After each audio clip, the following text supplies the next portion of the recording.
Hey everybody, welcome back to my channel. In today's video, I'm going to be talking about Lepanthes species that I recommend for beginner Lepanthes growers, or so if you're just getting into growing them, or if you don't grow Lepanthes at all, what species I would recommend you maybe try keeping first. And so I'll be making my recommendations based off of 1, ease of culture, and 2, availability of plants, because some of these species can be a little difficult to find. But before I get started with the video, if you've been around the channel before, I just want to remind you guys to join the Discord community in the description below. This is a completely free thing for you to do, and you can connect with other pleurophthalate growers or other orchid growers or other people who have joined the server in a fun way. It's a good way to meet other people that are interested in the same things as you, or if you're not interested in these things yet, find some people that are interested in these little guys to get you hooked on them. Anyways, link is in the description below, and let's get on with the video. Okay, you seasoned Lepanthes growers probably already know what this is, and for those of you who don't know what this is, it's time that you met this species. This is Lepanthes calodictyon. And so here is a close-up of the leaves. I have many different varieties of the species, mostly just from different vendors, and so there's kind of variation in the leaf. But in general, what you're going to get from this species are these very where's the camera? Jeez. Okay. Very distinctly marked leaves, reticulated leaves, that just look amazing. So even if you don't get too many blooms on them, they'll still be a beautiful sight for you to see. And when they do bloom, you get these tiny little reddish flowers that are, let me see if I have any others, that are very strongly contrasted with the leaves. Here we go. And so, very beautiful little species. Okay, so why am I recommending Lepanthes calodictyon as the #1 recommendation? So firstly, this species is pretty tolerant of a wide variety of growing conditions and temperatures. So it's one of the few, or one of the less common, warm tolerant, and even, I haven't grown them hot, but maybe even hot tolerant Lepanthes. If you've done a lot of research on these plants, you might think they're notoriously difficult to keep because they require cool growing environments. Well, here's a perfect example of a species that doesn't need those cool growing requirements and can still thrive.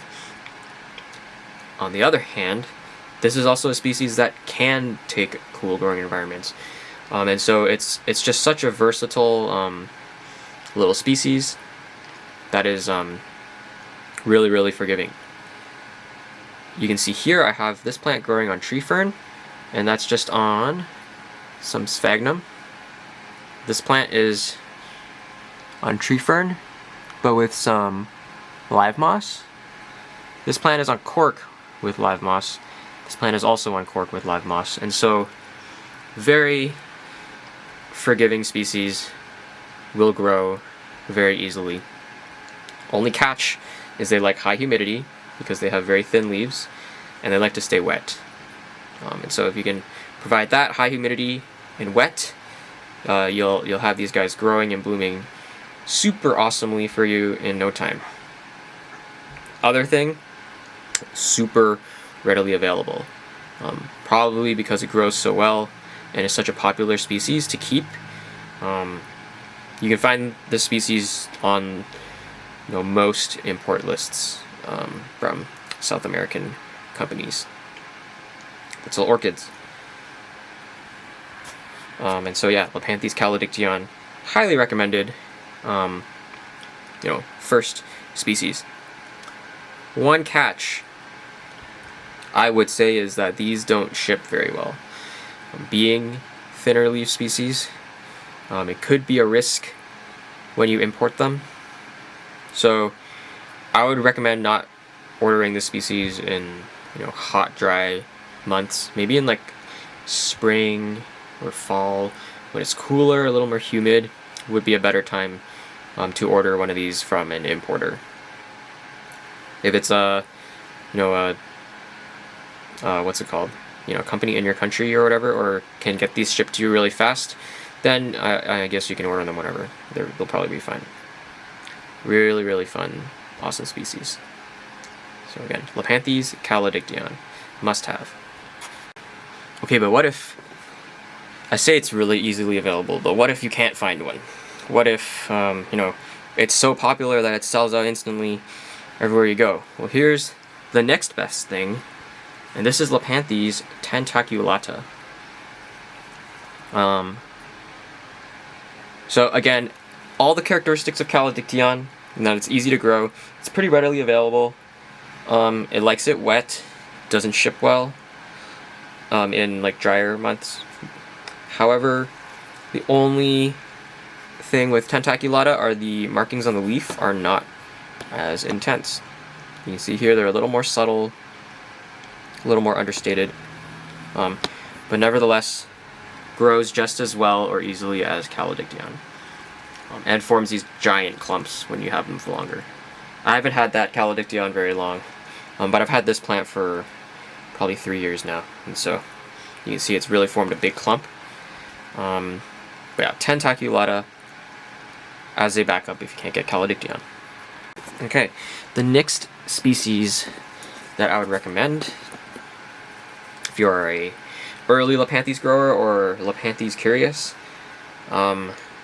is Lepanthes gargoyle.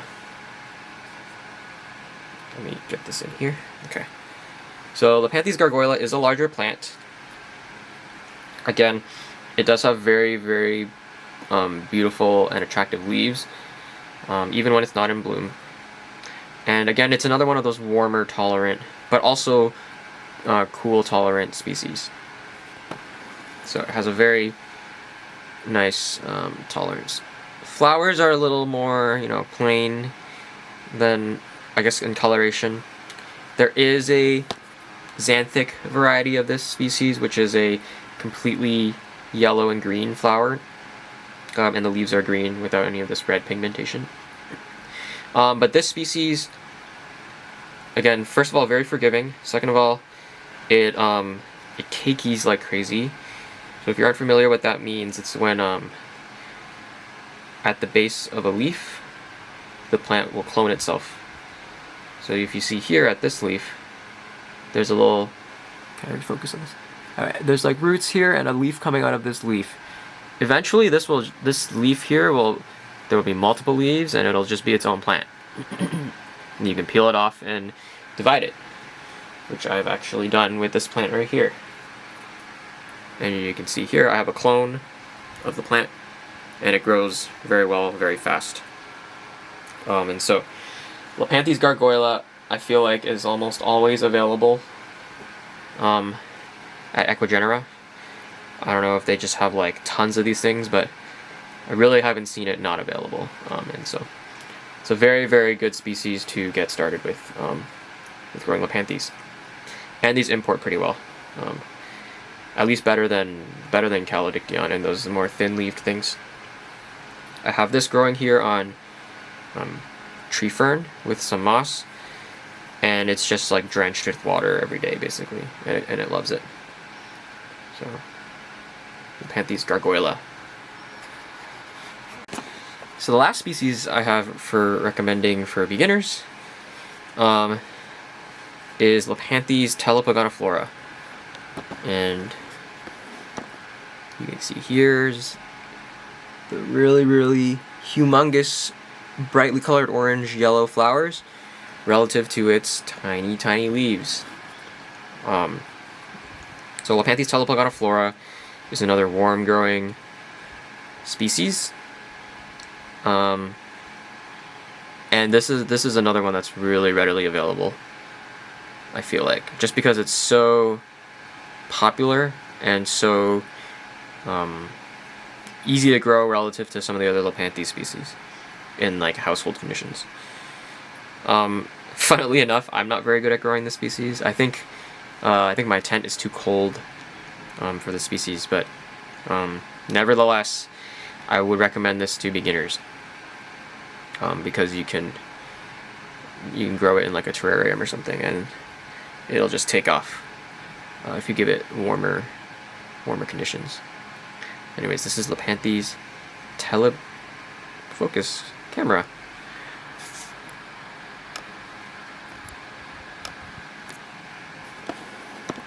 Wow, my camera just like bailed on me there. This is Lepanthes telepogoniflora. Thank you so much for watching this video.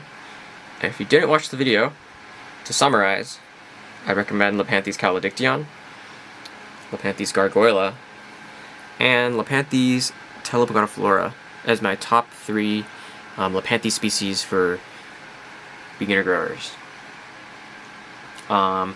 Anyways, thank you for watching. Remember to join the Discord community down below. It'd be awesome if we can reach 100 members before the end of this year.